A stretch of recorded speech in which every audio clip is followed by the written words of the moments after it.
Who in the world does the federal government owe all of this money to? Who is the United States in debt to? So we're gonna chop it up and talk about it. I'm Marcus. You're the channel of Debt Free Dad, where we're talking finances, attorney reactions, current events. Hey, licensed attorney, not legal or financial advice. Just letting y'all know what's going on in the household of the DFD and dropping my opinion and takes on topics. Okay, so we see all this talk going on. Hey, are we going to raise the debt ceiling so the government doesn't default? The federal government, the United States, has an A plus rating. That means it never defaults on its debt. So the question is, are we going to raise the debt ceiling?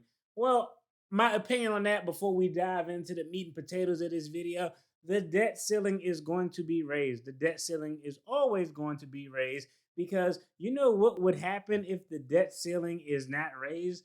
The US government would lose its A plus rating, the stock market would collapse, and a lot of wealthy people would lose a lot of money in the stock market. And that's the one thing that is never going to happen. Now, when you look at the politics of it, is what concessions are going to be made for everybody to agree to raise the debt ceiling?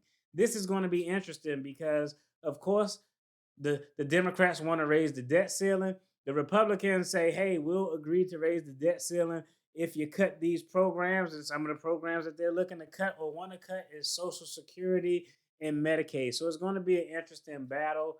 It's really kind of pointless because no one's going to let anything happen. It's going to get raised. But I feel fairly confident the Democrats probably capitulate, even though they have all the leverage. They probably shouldn't capitulate, but that's a whole nother story.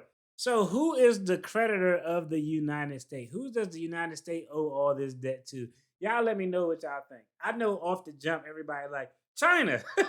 China owes all the debt. But before we talk about who owns the debt, let's talk a little bit about how we got to this $31 trillion debt, how it works, so we can have an understanding of it. So essentially, every year, the federal government always spends more money than it takes in through tax revenue.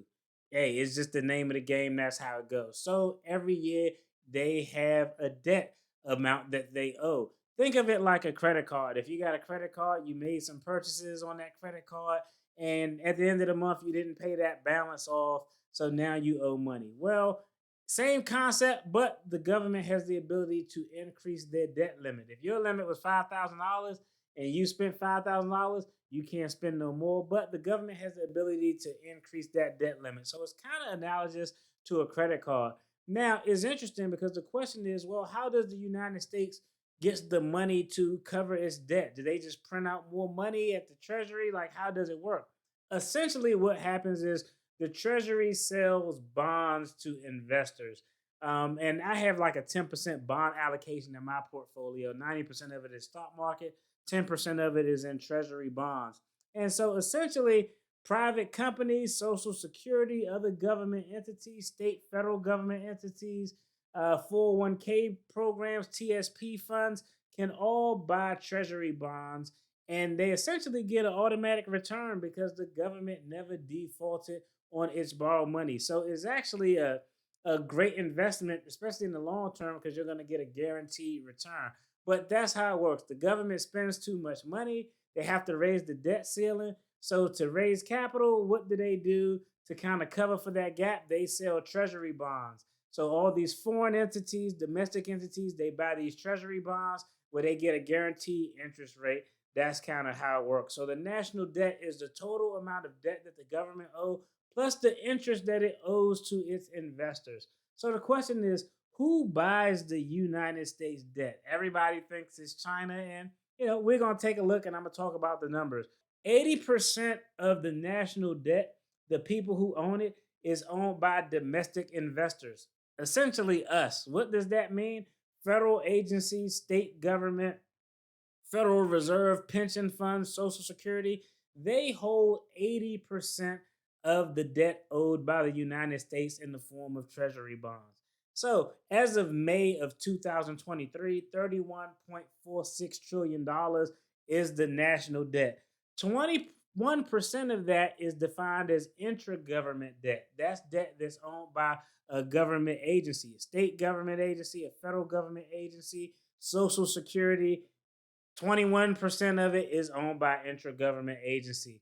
The remainder is publicly held debt. Now, in this publicly held debt, like I said, it can be an insurance company, pension plans, retirement plans, and foreign investors fall into this category. So the question is, what foreign investors are investing or hold actual US debt that they're collecting interest on? Why would they do it? This is the thing everybody want to know, so we're going to talk about it. So here's the breakdown. Again, remember, 80% of the national debt is publicly held debt. That means it's debt held by an insurance company, a pension fund, a retirement fund. Foreign investors are all wrapped up in that category. Foreign investors, of that 80%, 23.6% is held by foreign entities, and 76.4% is held by government agencies. So it breaks out to be, the foreign governments own a lot of the debt. We owe a lot of them, but not as much as a lot of people think. A lot of people think like China owns like 80% of the United States lands and buildings and the Statue of Liberty and everything, but that's just not the case. Now, I wanted to give the breakdown. Which countries own the most US debt? What do you all think is the number one country? I'm going to give y'all a little bit of time to think on it. What do y'all get? What y'all say? Everybody's sticking with China, right? Well, the number one country that owns the most US debt is an ally. Japan owns about 15% of the debt that the United States has. China is second with 11%, but China's holding has been decreasing over the past decade. And coming in at third is the United Kingdom. I will tell you that foreign countries are getting more into the ownership of U.S. debt. In 1970, only 5% of foreign countries held U.S. debt. Today, you're talking about 24% of foreign countries are holding U.S. debt. Now, why would a foreign country want to have U.S. debt, has these bonds that they're paying interest on? Well, let's just think about it. One, it's a guaranteed deal over the long term because the United States has never defaulted on their debt. The United States has probably like an 830 credit score because they keep borrowing, but they damn sure gonna make the minimum payment. They damn sure gonna make the minimum payment. They need Dave Ramsey like hell. They need to go through their baby steps. But also, you got to think of it. A lot of times, it's a higher rate of returns than a foreign country could get if they invested in companies and things within their own country. And like I said, it's a sure bet. They're going to get money, they're going to make progress. And the final and most important thing is it's the world's currency. The world's reserve currency is the US dollar. So, how is that important and how does it play in? Well, when you're talking about trade, if you own US bonds, US debt, it is really transferable to engage in interactions with other countries because most countries use the US dollar as its reserve currency. So it puts it in a really good position. Hey, I'll link a video above where I talked about BRICS and how it could impact the US dollar. And essentially, what the hell is it? Essentially, a bunch of nations who is trying to say, we're going to get away from the US dollar. I'll break that down if you want to know what it is and how it plays into this. But that's the quick and fast of the US debt, who owns it, how it works. Y'all let me know what y'all think in the comments. Should the US go visit Ramsey Solutions and get on the baby step plan or what? If you enjoyed this video, make sure you check out the video on the screen. There's going to be more content related to finance and attorney reactions.